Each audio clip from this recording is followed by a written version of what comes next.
यशोदनन्दना व्रज जनरञ्जना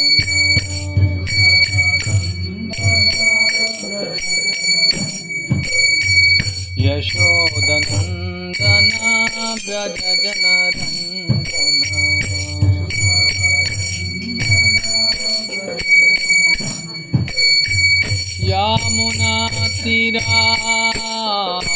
यामुनातिरावनचारि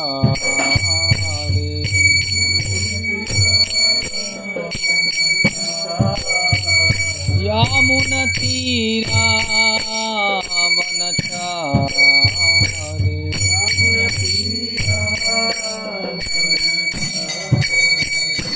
जय राधा माधवा कुंज बिहारी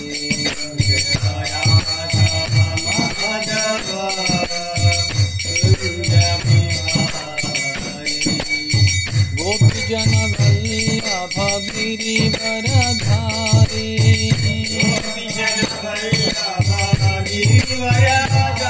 गोपीजन वल्लभ गिरिवरधारी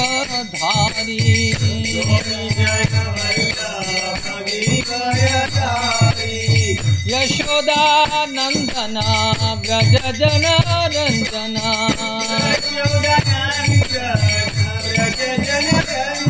यशोदानंदना व्रज जनरंजना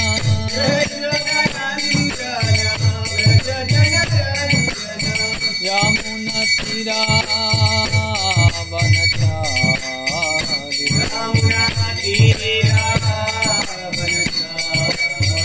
यामुनतीरावनचारि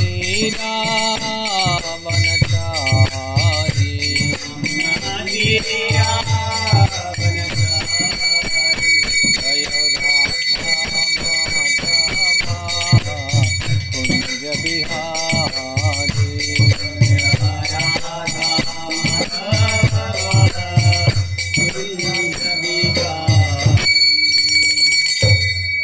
ओम विष्णुपाद परमहंस परिव्राजकाचार्य अष्टोत्तरशत श्री श्रीमद् अभय चरणारविंद भक्ति वेदांत स्वामी प्रभुपाद की जय। श्री बलराम पूर्ण महामहोत्सव की जय। श्री बलराम जी की जय। श्री कृष्ण बलराम की जय।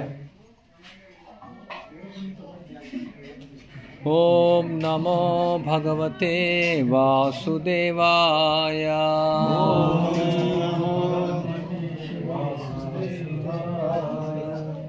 ओम नमो भगवते वासुदेवाय।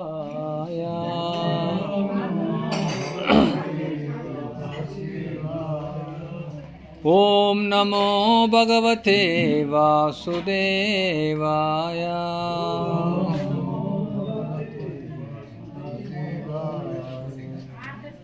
श्री चैतन्य चरितामृतम आदिलीला अध्यायम 5 श्लोकम 10। सृष्टादिक सेवा तार आज्ञार पालन शेष रूपे करे कृष्णेर विविध सेवन।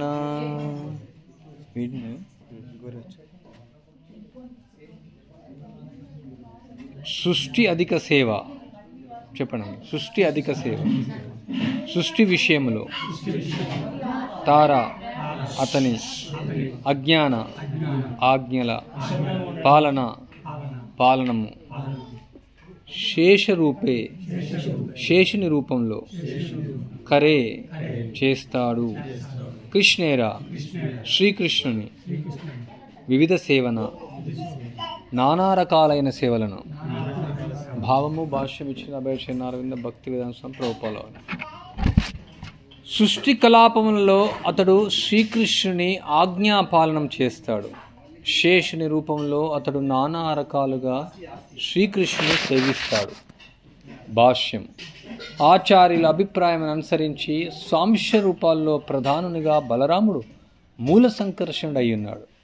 శ్రీకృష్ణుని తొలి విస్తారంగా బలరాముడు 5 రూపాల్లో విస్తరిస్తాడు। 1 మహాసంకర్షణుడు, 2 కారణోదకాశాయి, 3 గర్భోదకశాయి, 4 క్షీరోదకశాయి, 5 శేషుడు। ఈ 5 ప్రధాన అంశాలే ఆధ్యాత్మిక భౌతిక జగత్తులు రెండింటికి బాధ్యులై ఉంటారు. ఈ 5 రూపాలలో బలరాముడు శ్రీకృష్ణునికి అతని కలాపాల్లో తోడ్పడతాడు. వీటిలో మొదటి 4 రూపాలు సృష్టికి కారణం కాగా శేషుడు భగవంతుని సేవకు ఉన్నట్టివాడు. శేషుడు తన అనంత రూపాలలో అనంతమైన సేవల ద్వారా భగవంతునికి తోడ్పడే కారణంగా అనంతుడని పిలువబడతాడు. సేవక భగవంతుడైన బలరాముడు అస్తిత్వ జ్ఞాన వ్యవహారాలన్నింటిలోనూ శ్రీకృష్ణుని సేవిస్తాడు.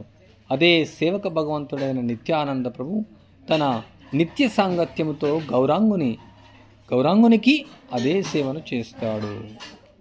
ఓం అజ్ఞానతిమిరాంధస్య జ్ఞానాంజనశలాకయ చక్షుర్మిలితమేన తస్మై శ్రీ గురవే నమః. వందేయం శ్రీగురో శ్రీయుతపదకమలం శ్రీగురుం వైష్ణవాంశ శ్రీరూపం సాగ్రజాతం సహగణ రఘునాథానితం తం సజీవం సాద్వైతం సావధూతం పరిజన సహితం కృష్ణ చైతన్య దేవం శ్రీ రాధాకృష్ణ పాదాన్ సహగణ లలిత శ్రీ విశాఖామితాంచ ముఖాంకరోతి వాచాలం పంగుం లంఘయతే గిరిం యత్కృపాతమహం వందే శ్రీ గురుంజనతారిణం పరమానంద మాధవం శ్రీ చైతన్యేశ్వర.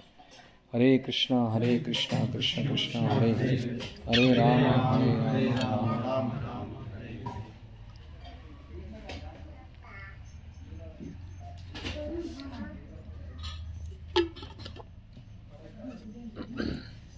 సో ఈరోజు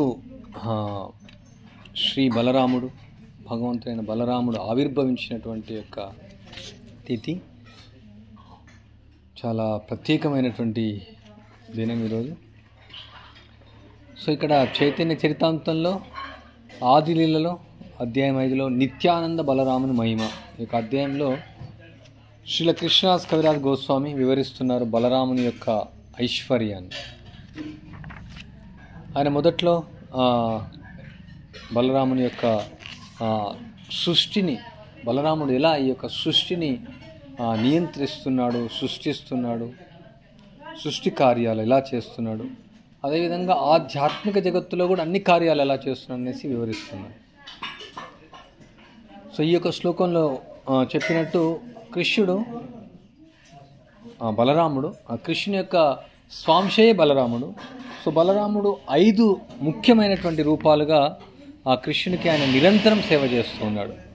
సో మొదటిది మహాసంకర్షణుడు, తర్వాత కారణోదక సాయి విష్ణు, గర్భోదక సాయి విష్ణు, క్షీరోదక సాయి విష్ణు, 5వది శేషుడు.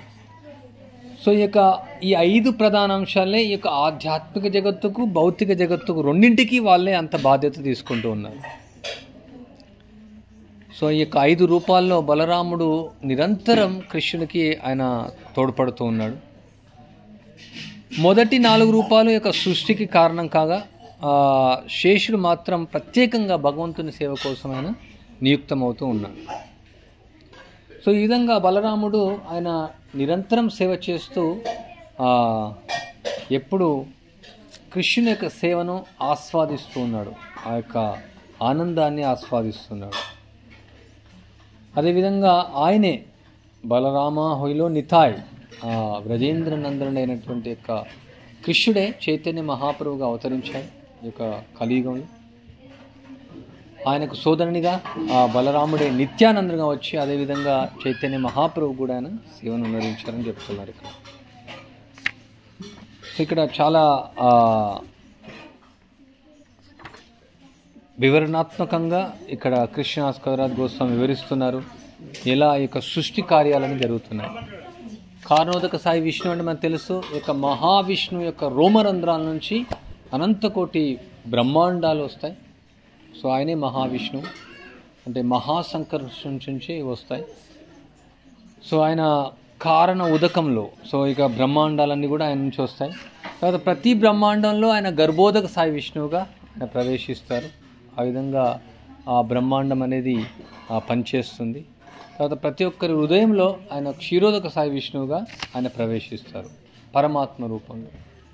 సో ఈ ముగ్గురు విష్ణువుగా సో ఆయన బలరాముడే ఆయన విస్తరించి ఈ యొక్క సృష్టి కార్యానంతా కూడా ఆయన నిర్వహిస్తూ ఉన్నాడు.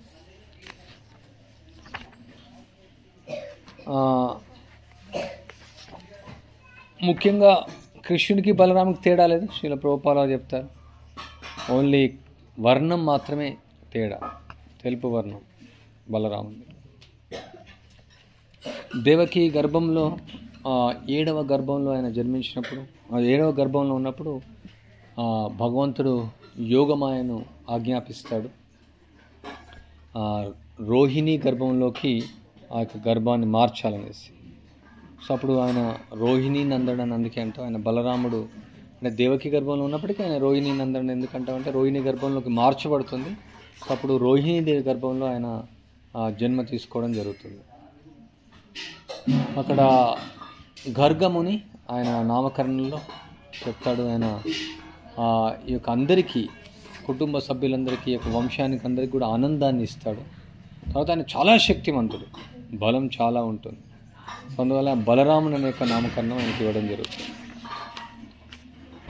ఇవన్నీ శ్లోకాలు చదవట్లేదు మనం, ముఖ్యంగా కొన్ని శ్లోకాలు చదువుతా. ఇక్కడ ఈ విధంగా బలరాముడు కృష్ణుడికి సేవ చేస్తున్నాడు అని.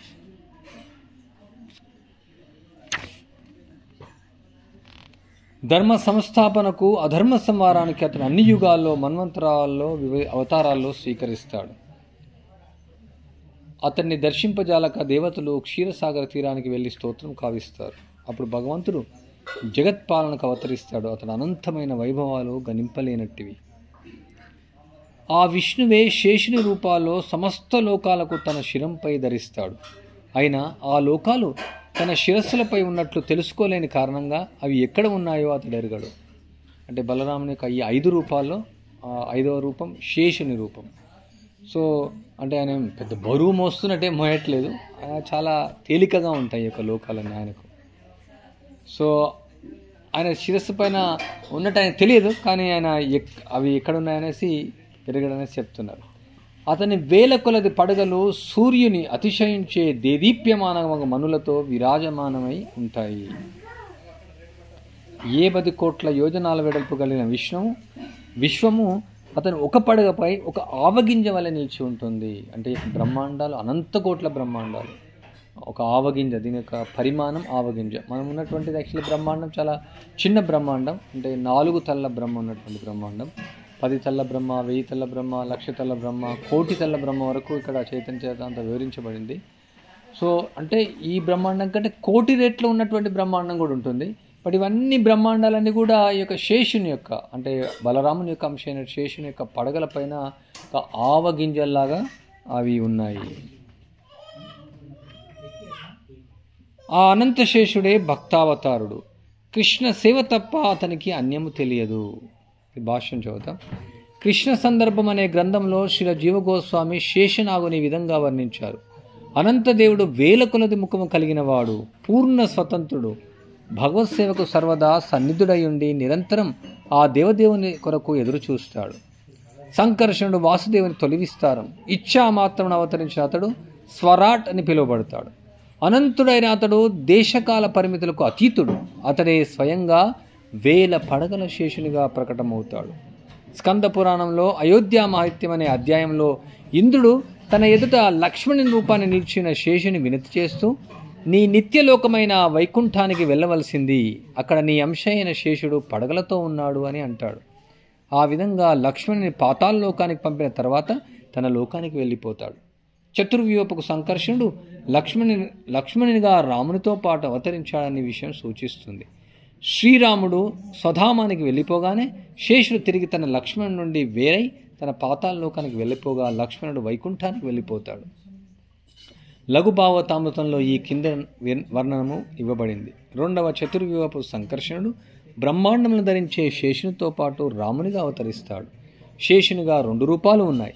ఒక రూపము బ్రహ్మాండములకు ధరించి ఉంటుంది, 2వది శయ్యారూపము.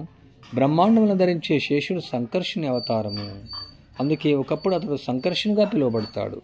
శేషశయ్య రూపము సర్వదా భగవంతుని నిత్యసేవకంగా నిలిచి ఉంటాడు. సో భగవంతుని యొక్క బెడ్, ఆయన శయ్య రూపం కూడా ఉంది. సో ఇక్కడ ఈ భాష్యంలో ప్రభుపాలు వివరిస్తున్నారు. అంటే అనంత దేవుడు 1000 కొలది ముఖాలు ఆయన కలిగి ఉంటాడు. ఆయన పూర్ణ స్వతంత్రుడు. ఆయన ఏం చేస్తాడు, ఎప్పుడు కూడా భగవత్ సేవకు సర్వదా సన్నిధుడై ఉంటాడు. అంటే ఎప్పుడు కూడా ఆ కృష్ణుని యొక్క సేవ కొరకు ఆయన వేచి చూస్తూ ఉంటాడు. రామావతారంలో ఆయన లక్ష్మణునిగా సేవించాడు. ఇక్కడ అనుజునిగా ఉన్నాడు. కానీ ఇక్కడ కృష్ణుని యొక్క లీలలో అగ్రజునిగా ఉన్నప్పటికీ బలరాముడు ఎప్పుడు కూడా కృష్ణుని యొక్క సేవను ఎదురు చూస్తూ నిరంతరం కృష్ణుని యొక్క సేవలో నిమగ్నం అవ్వాలనేసి ఆయన ఉంటాడు. సో ఆయన తన యొక్క వేల కొలది ముఖాలలో అనంతశేషుడు ఎప్పుడు కూడా ఆ కృష్ణుని యొక్క నామరూప గుణాలను కీర్తిస్తూ ఉంటాడు. ఏ విధంగా కీర్తించింది మళ్ళీ కీర్తించగా నిరంతరం నిత్య నూతనమైనటువంటి నామరూప గుణ లీలలతో ఆయన అనంతకాలం నుంచి ఆయన అనంతమైనటువంటి పడగలతో అనంతమైన ముఖాలతో కృష్ణుని యొక్క నామరూప గుణ లీల ఆయన కీర్తిస్తూ ఉన్నాడు. సో అంత కీర్తించినప్పటికీ ఆ కృష్ణుని యొక్క గుణగణాలు అంతమునైనా కనుగొనలేదు అని చెప్తున్నాడు. తర్వాత ఇంకా బలరాముడు ఆయన యొక్క ఛత్రము అంటే గొడుగు, పాదరక్షకలు, శయ్య, దిండు, వస్త్రములు, కుర్చీ, ఆవాసము అంటే ఉండే నివాసము, యజ్ఞోపవీతము, సింహాసనము, అంటే చెప్పాలంటే ఇక ఆధ్యాత్మిక జగత్తులో ప్రతిదీ కూడా బలరాముని యొక్క విస్తారం. ఇప్పుడు మన మందిరంలో ఉన్నాం, ఇక్కడ అన్నీ కూడా చెప్పొచ్చు. మృదంగం బలరాముని విస్తారం, ఆరతి ప్లేట్ బలరాముని విస్తారం. ఏదైతే కృష్ణుని అర్చించడం కోసం, కృష్ణుని ఆనందింపజేయడం కోసం ఏదైతే ఉపకరణాలు ఉండొచ్చు, వస్తువులు ఉండొచ్చు, ఆ దామం ఉండొచ్చు, అన్నీ కూడా బలరాముని యొక్క విస్తారం అనేసి ఇక్కడ వివరిస్తున్నారు. ఈ విధంగా శ్రీకృష్ణుని సేవ అనే చరమశేషాన్ని పొందినందున అతడు శేషుడనే పిలువబడినాడు. శ్రీకృష్ణుని సేవార్థం అతడు పలు రూపాలను స్వీకరించి ఆ దేవదేవుని సేవిస్తాడు. ఇక్కడ ఆ సేవక భగవాన్, సేవ్య భగవాన్ అంటే కృష్ణుడు సేవలను అందుకుంటూ ఉంటాడు, ఇక్కడ బలరాములు సేవలను అందిస్తూ ఉంటాడు. అందుకనే బలరాముని యొక్క విస్తరణమే ఆ గురువు, ఆధ్యాత్మిక గురువు. సో ఆధ్యాత్మిక గురువు ఏం చేస్తాడు, ఎప్పుడు కూడా ఆ సేవ చేస్తూ ఉంటాడు కృష్ణుడికి. ఆయన కూడా భగవంతుడే, కానీ ఆ సేవను ఇస్తూ ఉన్నాడు. ఆయన కృష్ణుడు సేవను తీసుకుంటూ ఉన్నాడు. సో బలరాముని యొక్క విస్తారం, మనము ఆధ్యాత్మిక ప్రతినిధి ఆ బలరాముని యొక్క విస్తారం. సో ఆయన ఎప్పుడు కూడా నిరంతరం కృష్ణుని యొక్క సేవలో నిమగ్నమై ఉంటాడు. ఆయన యొక్క అంటే కృష్ణుని యొక్క సేవనే చరమశేషం, ఇంకా దానికంటే మించింది లేదు, అంతిమ లక్ష్యం.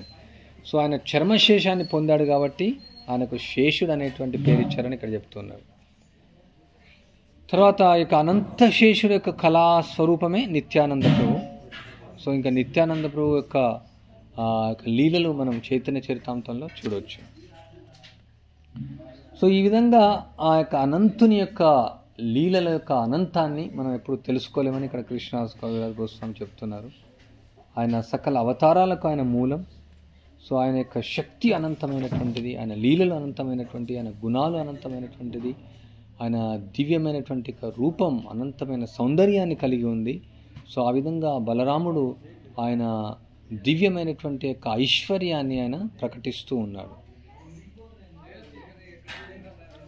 అవతారానికి సకలావతార మూలానికి భేదం లేదని వారికి తెలుసు. పూర్వము శ్రీకృష్ణుడు విభిన్న జనుల విభిన్న అభిప్రాయాల దృష్ట్యా పరిగణించాడు. ఇక్కడ ఇంకా వేరు వేరు అవతారాల గురించి కూడా వివరిస్తూ ఉన్నారు.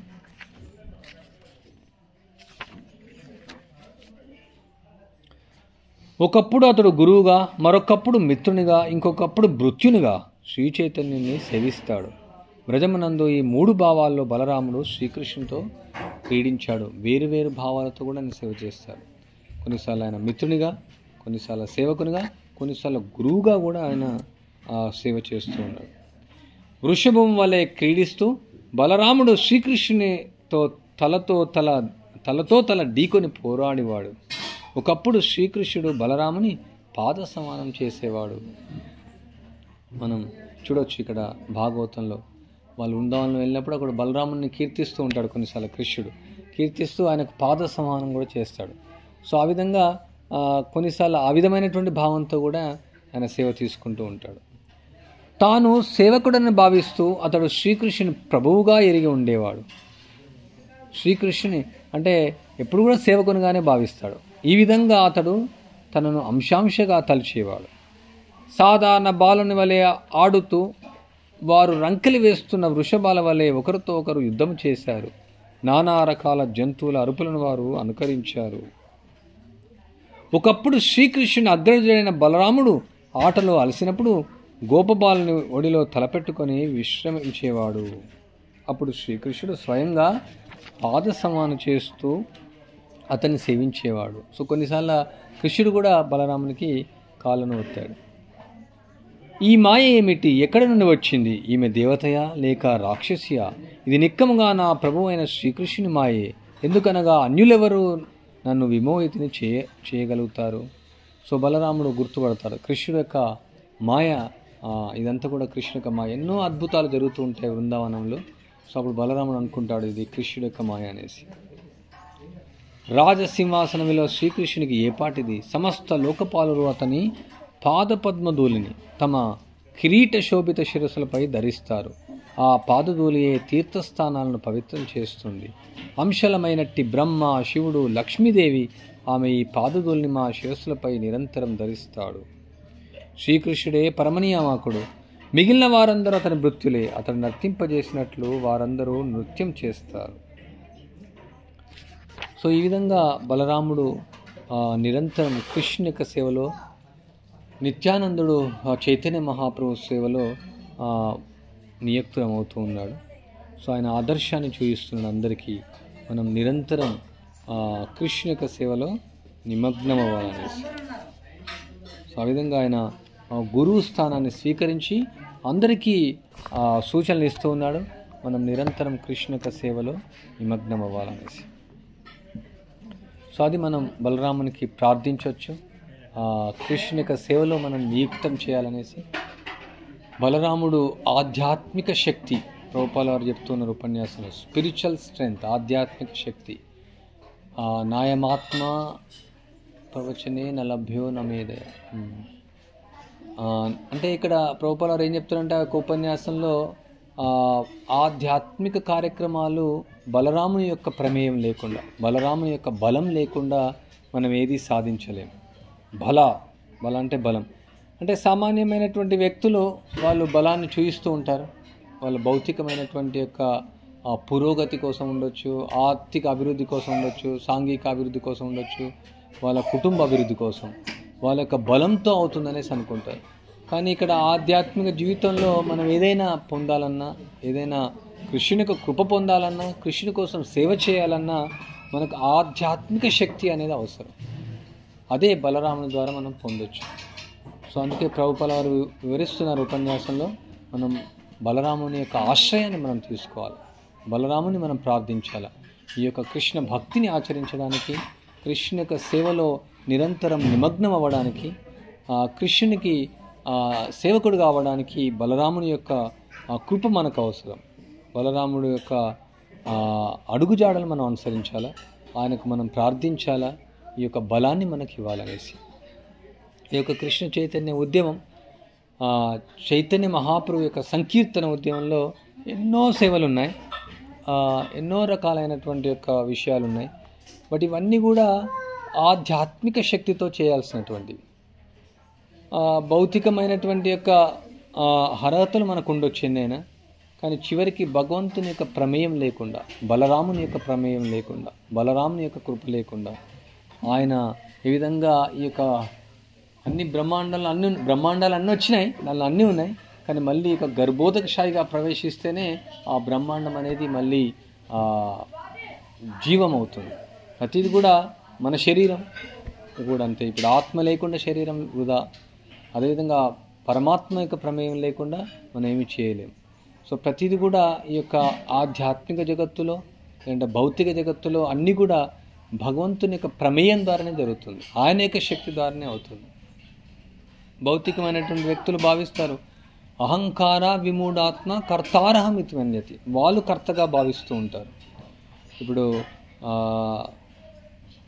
ప్రజలు భావిస్తూ ఉన్నారు ఈ యొక్క ఆర్టిఫిషియల్ ఇంటెలిజెన్స్ వచ్చింది అంటే కృత్రిమమైనటువంటి యొక్క బుద్ధి ద్వారా రకరకాలైనటువంటి యొక్క ఈ యొక్క కంప్యూటర్ల ద్వారా వాళ్ళు ఎన్నో సాధించాలని ప్రయత్నిస్తున్నారు. వాళ్ళు అనుకుంటున్నారు ఇది ఒక గొప్ప సాధించుతున్నాం మేమనేసి.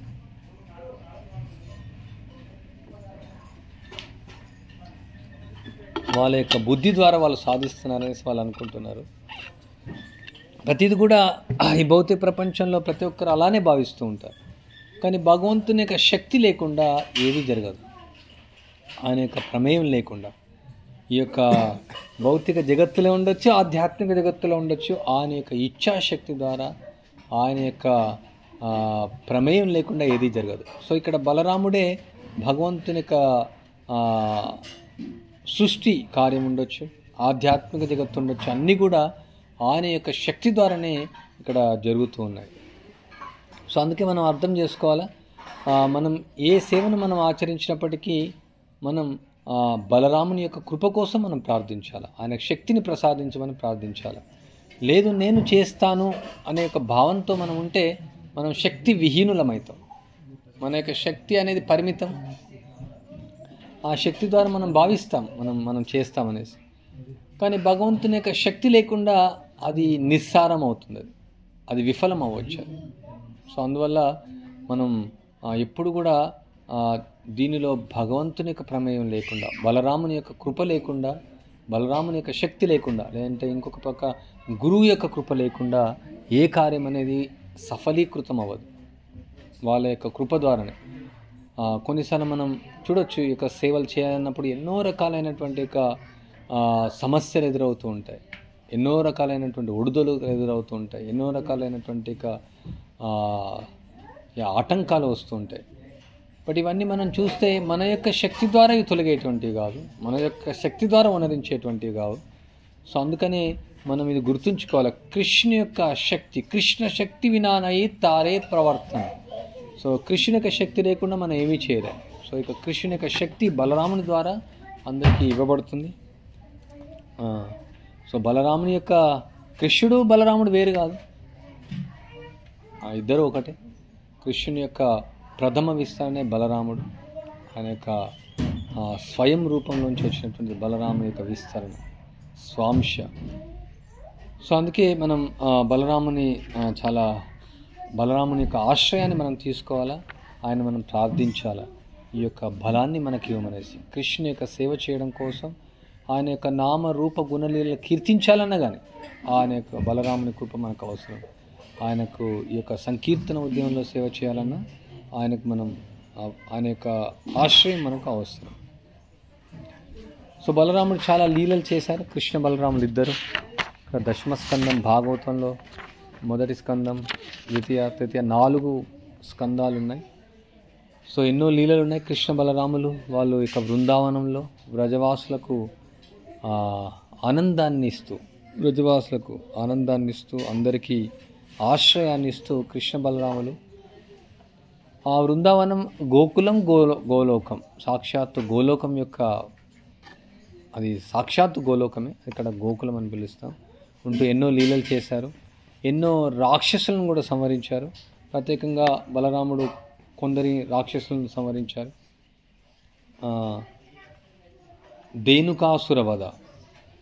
ధేనుకాసుని వధించడం జరిగింది. ధేనుకాసుర వధ.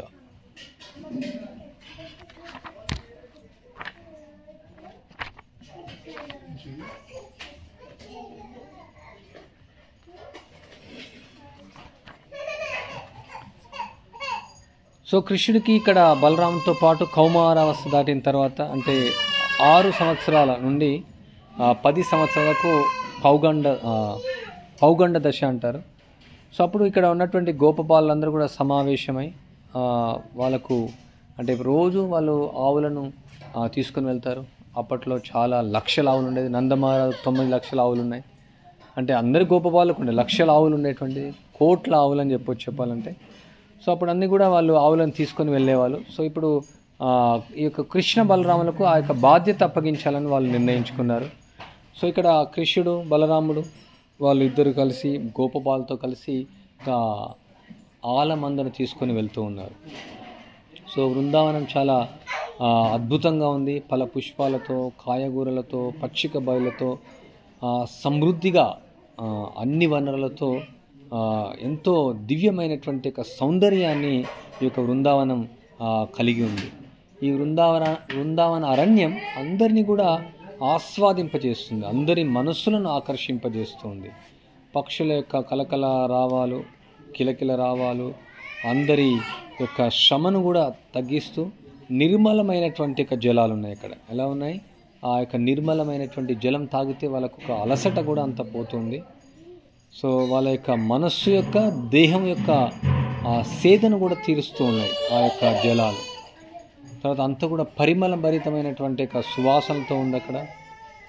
సో ఈ విధంగా మిత్రులతో కలిసి బలరాముడు కృష్ణుడు వాళ్ళు గోవులను కాయడానికి వెళ్తూ ఉన్నారు. అక్కడ ఉన్నటువంటి యొక్క చెట్లన్నీ కూడా వంగి బలరామునికి కృష్ణుడికి వాళ్ళు అవి ప్రణామం చేస్తూ ఉన్నాయి. సో అప్పుడు కృష్ణుడు అంటూ ఉన్నాడు బలరాముతో, ఓ సోదర, నువ్వు జ్యేష్ఠుడివి, నీ యొక్క పాదాలన్నీ కూడా దేవతలు పూజిస్తూ ఉంటారు. ఇక్కడ చూడండి, ఇక ఫలభరితములైనటువంటి వృక్షాలన్నీ కూడా నీ పాద పద్మాలు పూజించడం కోసం అవి వంగి నీ యొక్క పాద పద్మాల యొక్క స్పర్శ కోసం అవి ఆసక్తితో ఉన్నాయి. అవి నీకు ప్రణామం చేస్తూ ఉన్నాయి, నీకు నీడను ఇస్తున్నాయి. సో ఈ యొక్క వృక్షాలు సామాన్యమైనటువంటి యొక్క జీవులు కాదు. ఇవి దేవతలే ఈ విధంగా జన్మ తీసుకున్నారు. లేదా ఇక్కడ నిరాకారవాదులు అంటే జనరల్గా స్థావర జీవులుగా ఎవరు తీసుకుంటారంటే నిరాకారవాదులు. సో కానీ ఇక్కడ వృందావనంలో ఈ యొక్క నిరాకారవాదులు వృక్షాలుగా జన్మ తీసుకున్నారు. వాళ్ళ యొక్క జన్మ ధన్యమైంది. ఎందుకంటే నీ యొక్క పాద పద్మం యొక్క స్పర్శ వాటికి కలుగుతుంది. ఆ విధంగా వాళ్ళు పవిత్రమవుతారు.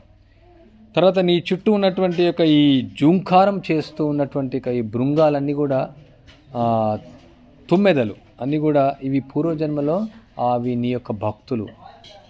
సో ఆ విధంగా ప్రతిక్షణం నీ యొక్క వైభవాన్ని కీర్తిస్తూ ఈ వృందావనంలో నీ యొక్క సాంగత్యాన్ని తీసుకుంటున్నాయి. ఒక్క క్షణం కూడా నీ సాంగత్యాన్ని వదలలేక ఇవి ఉండలేకపోతున్నాయి. సో ఈ విధంగా కృష్ణుడు బలరాముని కీర్తిస్తూ ఉన్నాడు. సో అక్కడ ఉండేటువంటి యొక్క ఔషధులు, లతలు అన్నీ కూడా ఇక్కడ కృష్ణ బలరాములను ఆహ్వానిస్తూ ఉన్నాయి. పర్వతాలు, నదులు అన్నీ కూడా ఎన్నో సౌందర్యంతో అందరినీ కూడా ఆకర్షిస్తూ ఉన్నాయి. సో అక్కడ ఉన్న తర్వాత ఇక్కడ కృష్ణుడు ఆవులను పిలుస్తూ ఉన్నాడు. అవి పిలవగానే అంబా అని అరుస్తూ ఉంటాయి. ఆ విధంగా కృష్ణుడు ఆవులను పిలుస్తూ ఆవులు రావడం అవన్నీ చూసి కూడా గోపబాలులు ఎంతో ఆకర్షింపబడుతూ ఉన్నారు. సో అప్పుడు కృష్ణుడితో అంటున్నారు, అక్కడ కృష్ణ బలరాములతో అంటున్నారు గోపబాలులందరూ, ఇక్కడ దగ్గరలో తాళవనం ఉంది, అక్కడ ఒక రాక్షసుడు ఉన్నాడు.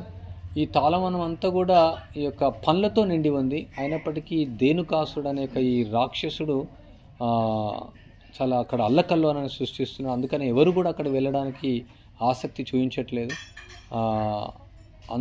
అందువల్ల మనం ఈరోజు అక్కడికి వెళ్దాం అంటే వాళ్ళకు గోపబాలకి ఏంటంటే కృష్ణుడు రాక్షసుని చంపడం అదొక ఆటలాగా, పిల్లలు ఎలా ఆటలు ఆడుకుంటారో అది కూడా ఒక ఆటలాగా మనం చూడొచ్చు. ఇక భాగవతంలో గోపబాలకు అందరికీ ఒక జోక్ లాగానే ఉంటుంది. సో ఈరోజు వెళ్ళేసి మీరు వాళ్ళను సంహరించాలనేసి ఈరోజు మనం అక్కడ అంతే తాటి పనులను తింటూ అక్కడ మనం ఆస్వాదిస్తాం ఈరోజు అనేసి వాళ్ళకు అడుగుతారు. సో అప్పుడు కృష్ణ బలరాములు ఒప్పుకుంటారు. అక్కడ నుంచి కృష్ణ బలరాము గోపబాలు అందరూ కూడా వెళ్తారు.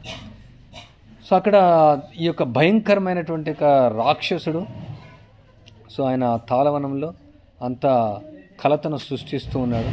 ఆ యొక్క చెట్లను ఊపుతూ ఉన్నాడు, పండ్లను తింటూ ఉన్నాడు. రకరకాలుగా అక్కడ ఉన్నటువంటి ఒక వ్యక్తులందరూ కూడా సమస్యలు సృష్టిస్తూ ఉన్నాడు. సో అప్పుడు బలరాముడు అక్కడికి వెళ్ళగానే సో వాళ్ళకి అర్థమైంది ఈ యొక్క కృష్ణ బలరాములు వచ్చానేసి. సో బలరాముని పైన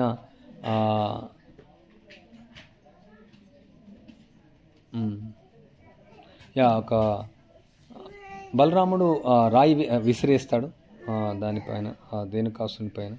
సో అతని పైన కూడా విసిరేయడం జరుగుతుంది. సో ఆ విధంగా ఆ యొక్క ధేనుకాసుడు వస్తాడు, వచ్చి బలరాముని కలత చెందిస్తాడు.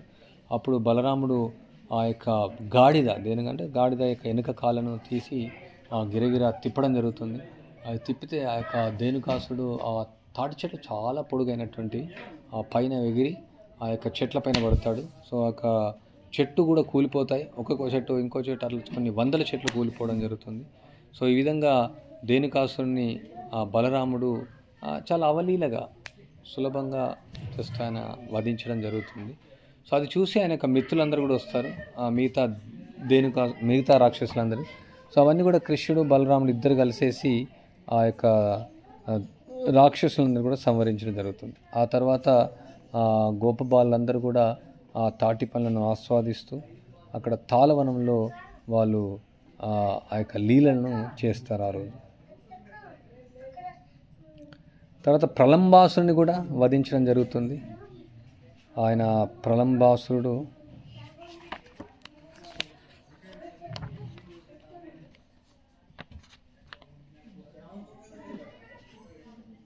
సో దావాగ్ని మింగిన తర్వాత మళ్ళీ కృష్ణుడు ఆయన అందరు కీర్తిస్తూ ఉన్నారు, బృందావనంలో ప్రవేశిస్తాడు.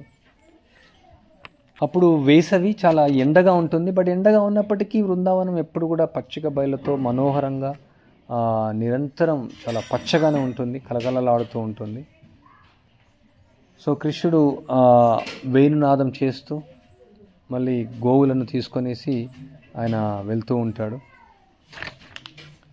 సో ఇక్కడ ప్రలంబాసురుడు ఆయన మాయావేషంలో వచ్చి ఒక మామూలు గోపబాలుల రూపం తీసుకుంటాడు.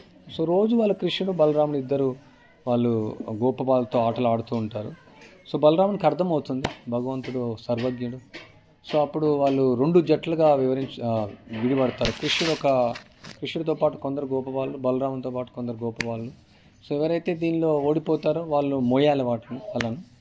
సో ఇక్కడ ప్రలంబాసురుడు గోపబాలు రూపంలోనే ఉంటాడు. సో కృష్ణుడు ఓడిపోవడం జరుగుతుంది. కృష్ణుడి పక్షాన ఉన్నటువంటి గోపబాలు సో వాళ్ళను మోస్తూ ఉంటారు. కృష్ణుడు శ్రీరాముని మోస్తాడు. సో అట్లా ఒకరినొకరు ఒక గోపబాలు ఒకరినొకరు ఈ పక్షాన ఉన్నటువంటి గోపబాలను మోస్తూ ఉంటాడు. సో బలరాముని యొక్క ఎవరైతే ప్రలంబాసురుడు గోపబాలు రూపంలో అతన్ని మోయడం జరుగుతుంది. సో మోసుకొని వెళ్ళి దూరంగా తీసుకొని వెళ్తాడు. సో ఏదో విధంగా అతనికి తెలుసు కృష్ణుడు చాలా శక్తివంతుడు, ఇక్కడ ఉంటే అతని యొక్క చేష్టలు సాగవనేసి చాలా దూరంగా తీసుకెళ్తాడు. సో బలరామునికి అర్థమవుతుంది. సో అప్పుడే ఇక ప్రలంబాసుడు ఆయన యొక్క రూపాన్ని చాలా విస్తరిస్తాడు, చాలా మేఘాల వరకు విస్తరిస్తాడు. అతని యొక్క కూరలు, అతని యొక్క పండ్లు, కళ్ళు అన్నీ కూడా రాక్షసుని యొక్క రూపంలో విస్తరిస్తాడు. అండ్ బలరాముడు ఆయన పర్వతం కంటే కూడా చాలా గొప్పగా బరువు అవుతాడు. సో ఆయన బలరాముని సంహరించాలని చూస్తాడు. అప్పుడు బలరాముడు తన యొక్క పిడికిలతో సంహరించడం జరుగుతుంది. ఆ విధంగా బలరాముడు అవలీలగా ఈ యొక్క ప్రలంబాసురుని వధించడం జరుగుతుంది. ఇంకా బలరాముడు వివిధ గోరిల్లాను కూడా సంహరిస్తాడు. నరకాసురుని వధ, ఆయన నరకాసురుని యొక్క స్నేహితుడు గోరిల్లా. సో నరకాసురుని వధ అయిన తర్వాత చాలా కోపంగా ఉంటాడు కృష్ణుడి పట్ల. సో బలరాముడు ఒకరోజు ఇక గోపికలు అంటే బలరాముడు చేసినటువంటి యొక్క రాసలీల కృష్ణుడితో సేమ్ గోపికలు ఉండరు, వేరుగా ఉంటారు వాళ్ళు. సో ఒకరోజు వాళ్ళు ఇక్కడ లీలలు చేస్తూ ఉంటారు. ఈ యొక్క వివిధ గోరిల్లా వచ్చేసి చాలా వ్యంగ్యంగా ప్రవర్తించడం, వాళ్ళ యొక్క దాని యొక్క గోపికలకు అపహాస్యం చేయడం, తప్పుగా అసభ్యంగా ప్రవర్తిస్తాడు. సో అప్పుడు బలరామునికి కోపం వస్తుంది. సో అతన్ని సంహరించడం జరుగుతుంది. సో ఆ విధంగా ద్విధ గోరిల్లాను కూడా సంహరించడం జరుగుతుంది. అతను చాలా తీవ్రమైనటువంటి యొక్క యత్నం చేస్తూ ఉంటాడు. అక్కడ ఉన్నటువంటి బ్రాహ్మణులను కూడా ఇబ్బంది చేస్తూ ఉంటాడు. తన యొక్క శక్తితో ఎందరికో ఇబ్బంది చేస్తూ ఉంటాడు. సో ఆ విధంగా బలరాముడు సునాయాసంగా యొక్క వివిధ గోరిల్లాను సంహరించడం జరుగుతుంది. ఇందులో భాగవతంలో చాలా డీటెయిల్గా వర్ణించడం జరిగింది ఎలా ఆయన సంహరించాడు అనేసి. తర్వాత రోమహర్షణ సుత, ఇక్కడ రోమహర్షణని సంహరించడం జరుగుతుంది బలరాముడు ఆయన అన్ని క్షేత్రాలకు వెళ్తున్నప్పుడు నైమిషారణ్యానికి వెళ్తాడు. అక్కడ ఋషులందరూ కూడా బలరాముని చూసి అందరూ నిలబడి ఆయనకు ప్రణామాలను అర్పించి, ఆయనకు పూజలను అర్పించి, ఆరతిని అర్పించి ఆయనకు ఆసనాన్ని ఇస్తారు.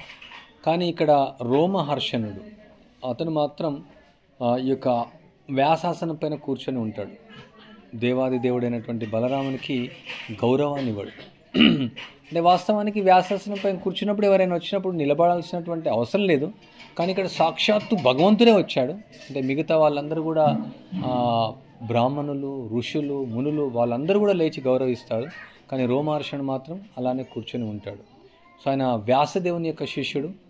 కానీ ఆయన ప్రతిలోమ వివాహం అంటే అనులోమ ప్రతిలోమ అంటే భర్త అంటే తండ్రి అని చెప్పొచ్చు. వాళ్ళు ఉన్నత వర్ణం, తల్లి యొక్క నీచ వర్ణం అయితే అనులోమ వివాహం. కానీ ప్రతిలోమ అంటే ఆమె తల్లి బ్రాహ్మణి, తండ్రి క్షత్రియుడు. కరెక్టే, క్షత్రియుడు. సో అందువల్ల ప్రతిలోమ అంటే బలరాముడు చెప్తున్నాడు, ఇతను ప్రతిలోమ వర్ణానికి చెందినప్పటికీ ఈయనకి ఈ స్థానం ఇవ్వబడింది. ఆయన ఈ యొక్క అహంకారంతో నేనే స్వయంగా వచ్చినప్పటికీ ఇతను గౌరవాన్ని ఇవ్వట్లేదు. ఇతను అన్ని వేదాలని తెలుసుకున్నాడు, పురాణాలు తెలుసుకున్నాడు, శాస్త్ర సారాన్నంతా కూడా తెలుసుకున్నాడు. తెలిసినప్పటికీ ముఖ్యంగా ఆయనలో వినయం అనేది లేదు, ఈ యొక్క గౌరవాన్ని ఇవ్వట్లేదు. సో అందుకంటే ఇతన్ని శిక్షించాలనేసి నేను అనుకుంటున్నానేసి అతను జస్ట్ కేవలం దర్భ తీసుకొనేసి అంటే భగవంతుని యొక్క లీలలు మనం చూడవచ్చు. ఆయనకేమీ ఆయుధం అవసరం లేదు, ఆ యొక్క శిరస్సును ఖండించడం జరుగుతుంది. సో ఆ విధంగా రోమహర్షునికి బలరాముడు తన యొక్క ఐశ్వర్యాన్ని, అతని యొక్క శక్తిని చూపించడం జరుగుతుంది. ఆ విధంగా శిక్షించి ఈ యొక్క ప్రపంచానికి అందరికి కూడా ఆ గుణపాఠం చెప్పడం జరుగుతుంది. సో భగవంతుని మనం గౌరవించాలనేసి. కానీ అక్కడ ఉన్నటువంటి బ్రాహ్మణులు కొంచెం బాధపడతారు. ఎందుకంటే ఆయన రోమహర్షునికి వాళ్ళు ఆయుష్ని ఇస్తారు, దీర్ఘాయుష్ ఇస్తారు. సో భగవంతుడు చేసినటువంటి కార్యం ఎవరు తప్పని చెప్పడానికి లేదు, ఆయన ఇష్టం, ఆయన స్వరాట్ ఏదైనా చేయొచ్చు. బట్ అయినప్పటికీ వాళ్ళు బ్రాహ్మణులు ప్రార్థిస్తారు. సో అక్కడ వాళ్ళ యొక్క వరానికి భంగం వాటిల్లింది. తర్వాత అక్కడ కూడా ఒక విధంగా బ్రాహ్మణుని పరిగణించవచ్చు ఒక కోణంలో. సో అక్కడ హత్య జరిగింది కాబట్టి ప్రాయశ్చిత్తం తీసుకొని ప్రార్థిస్తాడు. సో బలరాముడు ఆయన వినయంగా దేవాది దేవుడు అయినప్పటికీ సరే మీరు ఏం చెప్తే నేను అది చేస్తాననేసి ఆయన ఒప్పుకుంటాడు. ఆయన వరాన్ని కూడా ఇస్తాడు. సో ఆయనకు దీర్ఘాయుష్యు కూడా ఇవ్వాలనుకుంటాడు, మళ్ళీ బతికించాలనేసి అనుకుంటాడు. మళ్ళీ బతికించవచ్చు, ఆయన చేతిలో ఉంది భగవంతుడు. కానీ ఇక్కడ ఋషులు వద్దనుకుంటారు. సో ముఖ్యంగా ఏంటంటే అక్కడ ఉన్నటువంటి యజ్ఞం అయిపోయేంత వరకు మాత్రం ఆయుష్ కావాలనేసి అనుకుంటారు. తర్వాత భగవంతుడు ఆయన సంవరించాలనుకున్నాడు, అది వాళ్ళకి సమస్య లేదు. సో అక్కడ చివరికి బలరాముడు ఏం చేస్తాడంటే ఇక తండ్రి ఒక ఆయుష్ను పుత్రునికి ఇవ్వచ్చు. సో పుత్రుడు తండ్రితో సమానం. సో ఆ విధంగా ఆయన యొక్క పుత్రుడు ఆయనే సూత గోస్వామి అంటారు. ఉగ్రశ్రవణుడు అంటే ఆయన చాలా ఉగ్రంగా విన్నాడనమాట. ఆయన ఉగ్రశ్రవణుని ఆయనకు ఆసనం ఇవ్వడం జరుగుతుంది, ఆయనకు దీర్ఘాయుష్ ఇవ్వడం జరుగుతుంది, తర్వాత ఆసనం పైన ఇవ్వడం జరుగుతుంది. తర్వాత ఆయన ఆ తీర్థయాత్రలన్నీ కూడా చేస్తాడు. సో బ్రాహ్మణులకు అడుగుతాడు మీరు ఇంకేమైనా వరాన్ని కోరుకోమనేసి. అక్కడ బల్వలుడు అనే రాక్షసుడు ఉంటాడు. సో ఆయన కూడా ఇక్కడ రోజు వచ్చేసి మూత్రాలని అంతా ఇక్కడ యజ్ఞాన్ని భంగం చేస్తూ ఉన్నాడు, అసభ్యంగా ప్రవర్తిస్తున్నాడు, బ్రాహ్మణులను కలత చెందిస్తున్నాడు. సో దయచేసి మీరు ఇంతవరకు వచ్చారు, ఈ యొక్క రాక్షసుని సంహరిస్తే అదే మాకు వరం అనేసి ప్రార్థిస్తాడు. సో అప్పుడు బలరాముడు వెళ్ళేసి ఆ యొక్క బల్వలుని సంహరిస్తాడు. చాలా భీకరమైనటువంటి యుద్ధం జరుగుతుంది. చాలా శక్తివంతమైనటువంటి వాడు బల్వలుడు. సో బలరాముడు శక్తివంతుడు, ఆయనకంటే శక్తి ఎవరికి లేదు. సో ఆయన యొక్క బలంతో ఈ యొక్క బల్వలుని సంహరించడం జరుగుతుంది. ఇంకా ఆయన హలధరుడు, మనకు తెలుసు, హస్తినాపురాన్ని కూడా లాగాలని ఆయన చూస్తాడు. సో బలరాముడు ఆయన తీర్థయాత్ర చేస్తాడు కురుక్షేత్రంలో. ఆయన అక్కడ ఎందుకు అనేసి సమస్య అనేసి ఆయన డైరెక్ట్గా కురుక్షేత్రంలో పాల్గొనండు. కొన్ని విషయాలు వస్తుంది, ఆయన ద్రోణాచార్యునికి దుర్యోధనునికి నేర్పిస్తాడు ఈ యొక్క గదా యుద్ధాన్ని. సో కొంచెం కలత చెందుతాడు. సో ముఖ్యంగా ఇక్కడ బలరాముడు ఆయన అద్భుతమైనటువంటి యొక్క లీలను ఆయన ఉనరించాడు. ఇక కృష్ణ బలరాములు ఇద్దరు ఈ యొక్క లీలలు చాలా దివ్యమైనటువంటివి. జన్మ కర్మ చమే దివ్యం ఏవం యో వేత్తి తక్తత త్యక్త్వా దేహ పునర్జన్మం నైతి మామేతి సోర్జున. సో భగవంతుని యొక్క నామ రూప గుణ లీలలు అవి దివ్యమైనటువంటివి, అవి భౌతికమైనటువంటివి కావు. వాళ్ళు ఏవి అనురించినా సరే ఇక్కడ కృష్ణ బలరాములు ఎన్నో లీలలు వాళ్ళు చేశారు. సో ఇందులో ఉదాహరణ గోపికల లీలలు మనం తీసుకోవచ్చు. భౌతికమైనటువంటి వ్యక్తులు అవి సామాన్య లీలలుగా భావిస్తారు. బలరాముడు కూడా గోపికలతో ఆయన లీల చేశాడు. కానీ సామాన్యమైనటువంటి వ్యక్తి ఒక స్త్రీలతో చేసినటువంటి వ్యవహారం కాదు ఇది. ఇది భౌతికానికి అతీతమైనటువంటిది. వాళ్ళ యొక్క దేహం దివ్యం, వాళ్ళ యొక్క రూపం దివ్యం, వాళ్ళ యొక్క గుణాలు దివ్యం, వాళ్ళ యొక్క చరిత్ర దివ్యం, అన్నీ దివ్యం. దివ్యం అంటే భౌతికం కానటువంటిది. మనం అంతా కూడా ఇక భౌతికమైనటువంటి యొక్క బుద్ధితో మనం కలిగి ఉన్నాం, భౌతికమైన మనస్సు కలిగి ఉన్నాం, భౌతికమైన దేహాన్ని కలిగి ఉన్నాం, భౌతికమైనటువంటి ఆలోచనలు మనం కలిగి ఉన్నాం. అందువల్ల ఈ భౌతికమైనటువంటి బుద్ధితో అత శ్రీకృష్ణ నామాది నవవేద్ గ్రాహ్యమింద్రియై సేవోన్ముఖో ఈ జివ్వాదో స్మయమేవ స్ఫురత్యదా. భగవంతుని యొక్క నామ రూప గుణలీలలు ఈ యొక్క భౌతికమైనటువంటి ఇంద్రియాలతో మనం అవగతం చేసుకోలేం. సో అందువల్ల సేవ చేయడం ద్వారా, అంటే ఇది నాలుకతో ప్రారంభమవుతుంది. హరే కృష్ణ కృష్ణ కృష్ణ హరే హరే, హరే రామ రామ రామ హరే హరే. ఈ నాలుకతో భగవంతుని యొక్క నామాన్ని జపించడం, ఈ నాలుకతో భగవంతునికి అర్పించినటువంటి ప్రసాదాన్ని స్వీకరించడం. సో ఈ విధంగా కృష్ణుని యొక్క సేవ చేయడం ద్వారా, కృష్ణ బలరాముని యొక్క సేవ చేయడం ద్వారా మనకు ఈ యొక్క లీలలు మనకు అవగతం అవుతాయి. లేదంటే సామాన్యమైనటువంటి వ్యక్తులు ఏ విధంగా చూస్తారు? భగవంతుడు సామాన్యంగా చూస్తారు.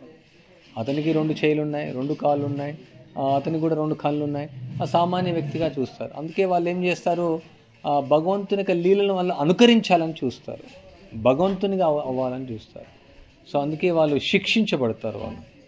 సో మనం భగవంతునికి లీలను మనం అర్థం చేసుకోవాలంటే మనం ఆయనకు సేవను మనం ఆచరించాలి. అదే ఇక్కడ బలరాముడు అందరికీ ఆదర్శాన్ని చూపిస్తున్నాడు. ఆయన నిరంతరం కృష్ణుని యొక్క సేవలో నిమగ్నమై ఉంటాడు. ఆయన 24 గంటలు 365 రోజులు ఆయన యొక్క అస్తిత్వమే దానికోసం. ఎన్నో రకాలుగా అనంతమైనటువంటి రూపాలుగా అనంతకాలం నుంచి ఆయన అనంతంగా అనంతునిగా ఉండి ఆయన అనంతమైనటువంటి సేవను ఉనరిస్తున్నాడు. ఆయన అనంతకాలం నుండి కృష్ణ యొక్క నామరూపగుణాలను కీర్తిస్తూ ఉన్నాడు. సో ఈ విధంగా బలరాముడు ఆయన నిరంతరంగా ఆనందంగా ఉంటాడు. ఆయన అందరికి కూడా ఆనందాన్ని ఇస్తాడు. అందుకనే ఆయన యొక్క రూపం ఇంకొక అవతారం ఏంటి? నిత్యానందుడు. నిత్యంగా ఆయన ఆనందంగా ఉంటాడు. ఎందుకు ఆయన ఆనందంగా ఉంటాడు? ఆయన నిత్యమైన సేవ చేస్తాడు కాబట్టి.